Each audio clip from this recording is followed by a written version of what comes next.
right, JM Creates here. Got another video for you guys. Doing another comic review. Don't ask me what that was. I have no idea. Anyway, if you're new to the channel, subscribe, hit the bell for notifications, all that good stuff. Make sure you click the thumbs up button because that's really nice. And leave comments below.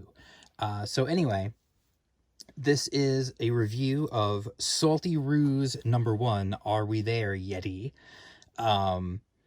This was one that, to be honest, was completely under my radar for pretty much like the entire run of its crowdfunding campaign until I saw Marco McCagney, who's an artist.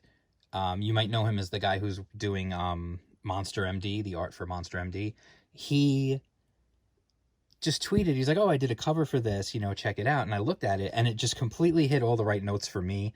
You guys probably know, I'm a huge Ninja Turtle fan and that kind of stuff. So like, this is obviously like going to be right up my alley.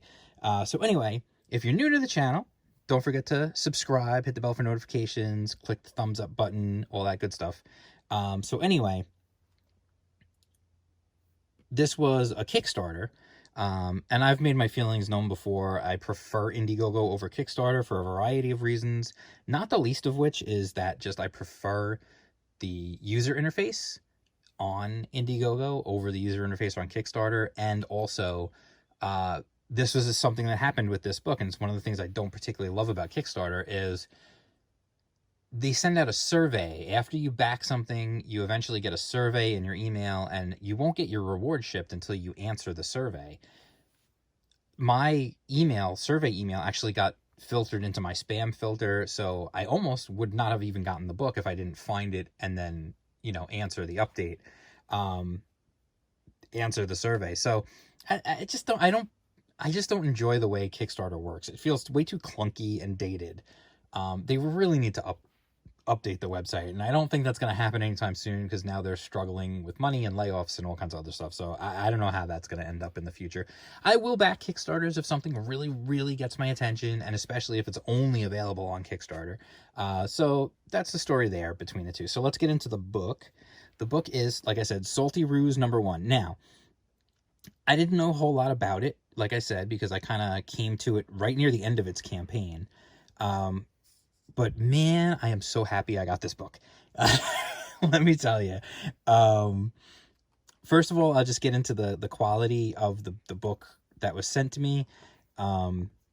Nice, good, thick cover, quality cover, nice, quality paper, thick, glossy paper. And so let's get into real quick what exactly this is.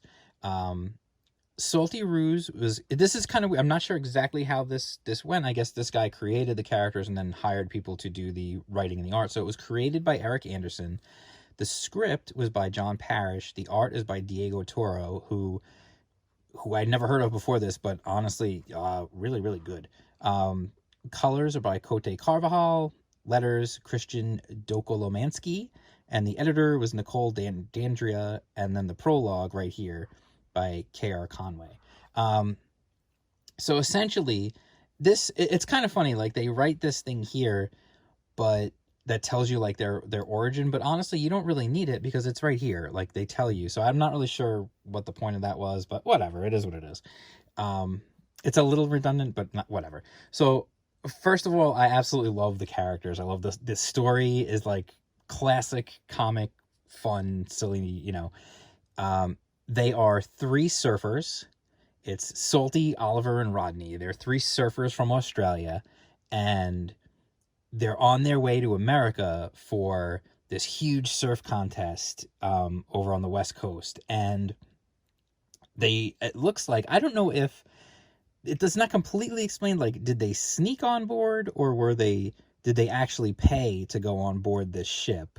But they go on this ship, this, like, container ship, and there's also kangaroos in there, and then while they're going, it gets struck by a meteor, and there's like this weird like radiation or whatever, and it turns them into like humanoid kangaroos. So then they surf all the way to America. It's just fun, silly, and just believable enough. It's the whole cosmic radiation, whatever, like, type deal that you've seen in so many comics before. But it's just perfect. I don't know. It just works. I love the whole idea that they're just like, okay, what happened? We got turned into kangaroos. Oh, well, what do we do now? I've got an idea. Let's shred these sets. Like, they're like, dude, let's just surf. We're kangaroos now. Well, big deal. Move on. So it's just a great idea. It's just a silly concept, but I love it because it's fun. They're kangaroos. They're from Australia, so it makes sense that they're part kangaroo. They're Australians, and they're surfers. Like, it already gives them a lot of personality, which is fun.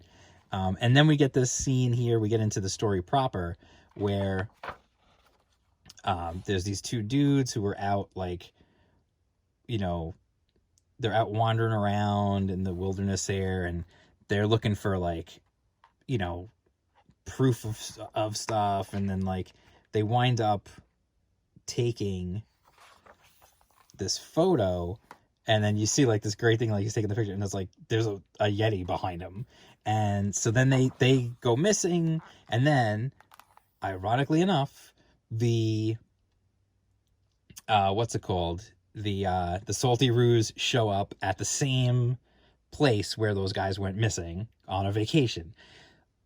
First of all, I love this, just like, we are Australian, we are kangaroos, and we are Australian, and we're surfers, and we're gonna go, like, snowboarding and do other stuff.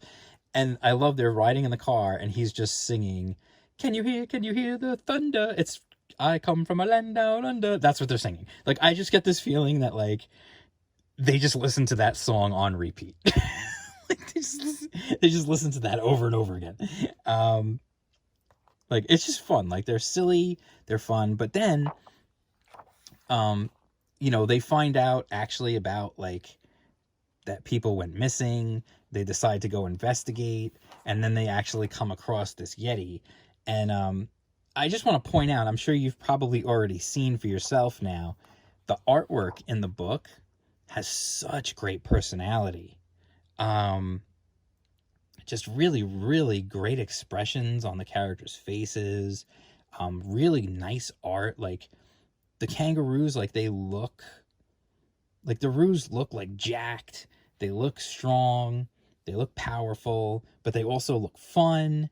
They have personality to them. Just really, really great art. Again, I just want to say Diego Toro, who was the artist, what a great job. I don't know who he is, and I need to look up and see what else he's done, because he's really, really talented.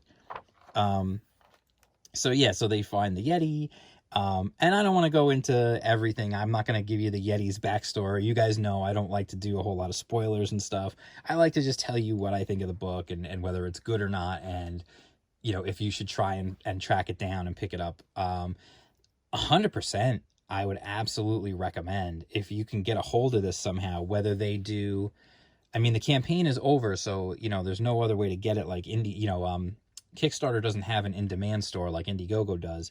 But man, oh man, if this book shows up in stores someday, or if they do a campaign for Salty Roos 2, and they have an option for you to go back and get the first one as well, dude, I wholeheartedly recommend this book. Like, I read this whole book with a smile on my face the entire time. From the concept to the execution, just fantastic stuff all the way through. The colors, really well done. Like, everything about it is so professional and so well done that I absolutely 100% love it. Like, this is something that I would have picked up back in the day. If I saw it on the store shelf, absolutely would have picked it up. And then what's cool is, I mean, it's a longer than normal comic, which is nice. But then at the end, what's cool is they have, like, the contributors, they have a thank you page. Hey, who's that guy right there? Oh, GM Creates. That's a cool dude. He sounds good. Maybe I'll go follow him on Twitter and at jam_creates.com, or I'll go subscribe to his YouTube channel. Anyway, they, I'm just being a jerk now. They have all these pinups at the back, by all these different artists. And, like, it's so cool to see all these different takes on the Roos themselves. Like, there's just some really, really great stuff in here. And like some of these I would absolutely like want as like a poster. Like they're just really good stuff. And like who wouldn't want this as a poster? Like that's freaking awesome. Um and then they have the back cover. Just so good. Like really, really, really good stuff. Like 100%. Like the characterization, like just the concept alone is great, but then the characterizations in the story, and then the fantastic art, the funny banter between them, just really good. I mean, this is something that, if I feel like, and this is going to sound horrible to say, but I feel like if a lot of publishers were doing what they should be doing, this is a book that would have been published already, would have been picked up by a publisher and put out there, because it's really good. So anyway, they have, I'm hoping, because it has, you know, on the front, the $3.99 price point, which is not what I paid. Obviously, I backed it on a Kickstarter. It's going to be different. But because they already have the cover with the price on it, I'm kind of hoping that that means that they know they're going to wind up in some stores already, or maybe they're just going to, their plan was to maybe take it to some cons and sell it that way. Whatever the case may be, if you can get your hands on this through secondhand market, or if they eventually do another campaign where they offer the first, another, you know, a chance to get the first one, a second chance, or if it gets into stores, or whatever the case may be, I cannot recommend this more. If you like Ninja Turtles, if you like things along those lines, you will like this. I guarantee it. I absolutely loved it. I read, like I said, I read the whole thing 100% with a smile on my face and thoroughly enjoyed it. And I wish there was another one for me to just keep going, because I really, really like the characters, the concept, everything. Just really do. So anyway, highest recommendation for this. If you can get your hands on it, absolutely do, because it's really, really good. Don't forget, like, subscribe, bell, all that good stuff. I'm going to put in the link down below. I will put in the description, I mean, down below, I'll put the link to the Indie Comics Underground website, which is www.indiecomics.underground.com. That's my free online zine dedicated to crowdfunded and independent comic books, whether it's self-published or whatever. That's how you can find out about stuff like this beforehand. And I encourage any creators who are working on books, reach out to me, please, whether it's in the comments down below or on Twitter at jam_creates, or on Instagram at jam_creates. Just reach out to me and let me know what you're working on, because I can't know about everything. I try to look and I try to search every day to find stuff, but I can't possibly know every book that's out there. So if you go to www.indiecomics.underground.com, you can check out all the old issues of Indie Comics Underground, which have interviews and art and behind the scenes stuff, all kinds of stuff, previews.